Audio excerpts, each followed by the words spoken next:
I'm a local trout fishing guide. That's all. My name's Miles. I spend every minute of every day looking straight at fresh water. And for the last 10 years, I've noticed a change. And about 10 years ago, I started stamping my foot up and down as I watched the degradation at a horrifying rate of the rivers in the Bay of Plenty in particular, and some of our lakes. I had 2 days off in 60 days in January and February, and every minute of every one of those days that I was at work, I was looking straight at the water. People ask me, what's the scenery like out there, Miles? I wouldn't know. I'm looking at the water. It's my job. So I came here tonight because I was worried, I was scared that I might have been a little bit on my own. But by golly, am I relieved to have heard what I've heard tonight. Awareness has been raised. It's the tide has turned, and I'm very, very, very, very relieved to have made the effort to come here tonight. A friend of mine, Lance, said to me the other day, he said, nothing is more valuable than what you find yourself doing in your spare time. And here we all are.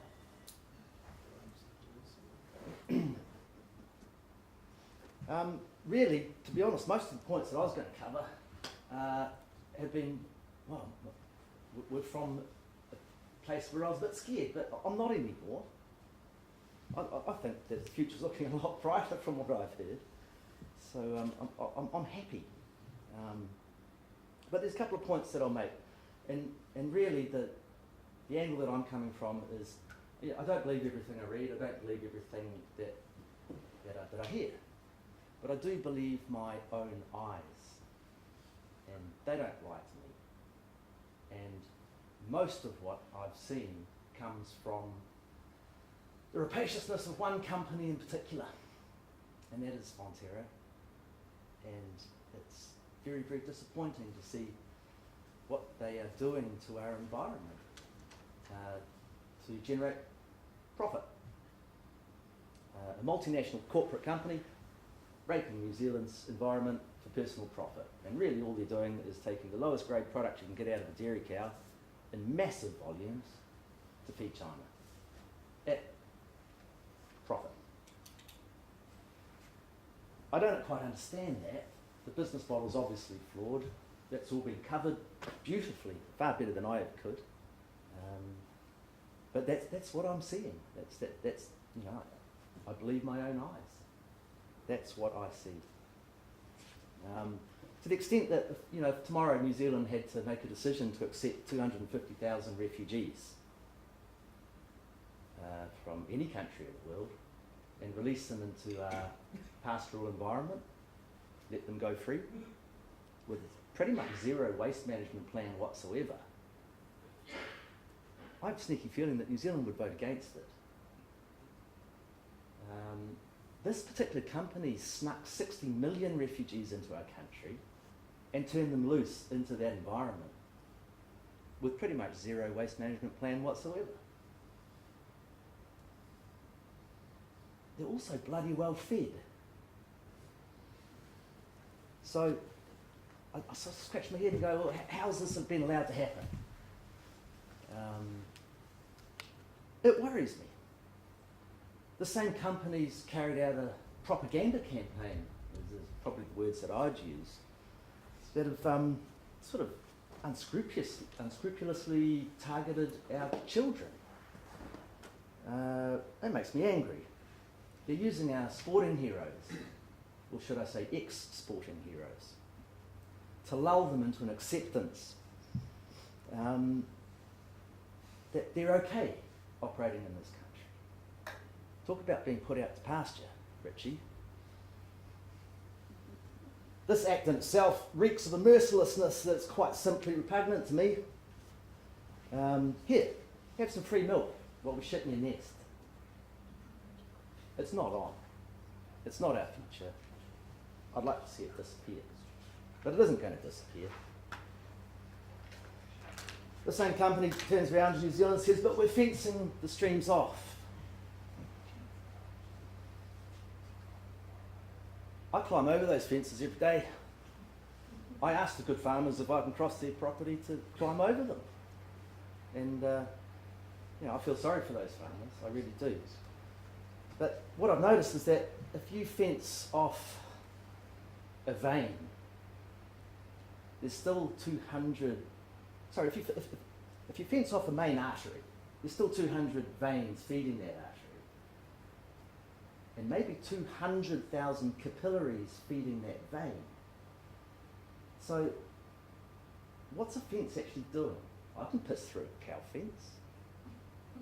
You're actually, you've said something highly correct there, because NIWA has just completed a study which has revealed that most of the pollution, about 80% of it, is coming from waterways that are too small to fence. Of course. You can't protect a main artery of the body by fencing it off, because it's fed by billions of capillaries. You simply can't. And a lot of the streams that are fenced under the Clean Stream Accord, all they do is keep the cattle out of the waterways. They do. But unfortunately, back in the day where it was 1 cow per acre, those cows were allowed to graze right to the edge. It was like walking up a bloody manicured golf course. You could walk along the edge of the stream. It was perfect. Now, there's a wall of blackberry and gorse. And it does make me wonder whether it isn't a cleverly engineered piece of wool that not only pull over your eyes, but to actually blanket the river clean from your vision. Particularly fence those ones by the road, boys. We don't want anyone to see what colour those are running. You can't get to the bloody river. It's a hoax. It's a myth, in my opinion. It's a cover-up of sorts. New Zealand, that's some big decisions to make.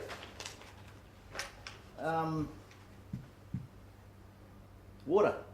I stopped at the service station on the way here, bought a bottle of fresh water. It cost me $4. It was far more expensive than fuel. There are nations around the world, particularly in the Middle East and Arab nations, that they have a resource called oil. Call it black water, if you like. They package it up, they send it around the world, it gets made into different things, and it's made those nations incredibly wealthy. And bloody hell, it occurred to me that water's worth more than oil, and we're sitting on a gold mine. No, we give it away for free. Well, hang on. It's not for free.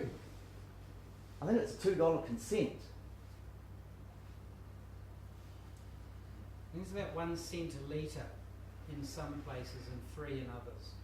I believe somewhere in the South Island, currently China's trying to pay a backhand to some local councillor to achieve a consent to take billions of litres to sell at a relatively huge profit. Now, they're asking for 1.6 billion litres a year. Price in China for 10 litres of New Zealand water is $27. That makes their potential earnings $12 million a day, or a total of $4.3 billion a year. We will own that water. How come we don't have a collective agency such as this, that instead of setting up all these treatment plants and so on, they're just building a couple of water bottling plants around the country. Each one generates $12 million a day. And we don't, we wouldn't even have to pay taxes. Nobody owns the water miles. No. We all do, as a nation. If you're a New Zealand citizen, surely that money could be generated quite quickly and efficiently. It would be a very quick fix for New Zealand. You could pay the nurses. Big pardon? You could pay our nurses. I don't think anyone would even have to work. Those sorts of figures. Crikey, would be one of the richest nations in the world. Literally overnight. Just, we're talking about solutions and so on. There's mine. And it's not rocket science. I can't believe that we'd give that water away for that company to sell in its own country for $4.3 billion, and some local councillor gets a $150,000 backhander.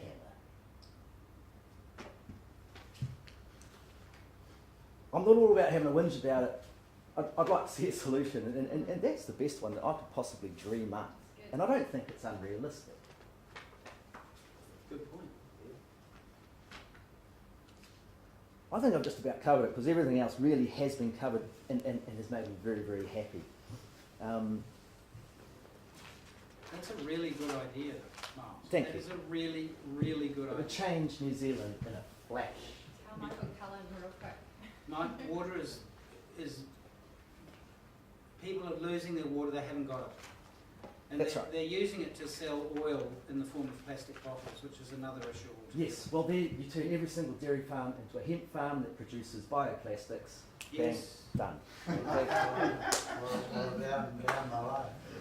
Down the Of line course, we've there, only got so much water. Down the line there on the big waterfall down there, they used to bring the ships in there and fill it up with water and then take it overseas. Sell it.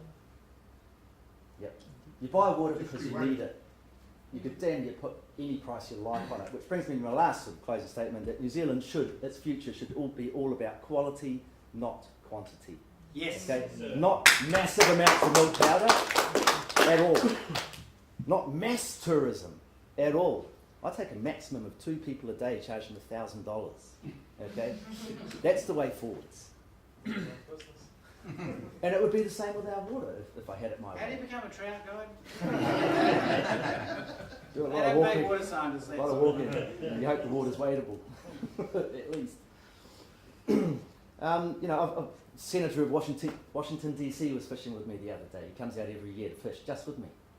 Sir Billy Connolly, when he was fit and able, would come out to fish with me every year. These guys, when I started to tell them and stamp my foot what was happening in New Zealand, they said, Miles, you've got to do something about it. And I put my mind to it for the last 10 years, and there it is. Thank you.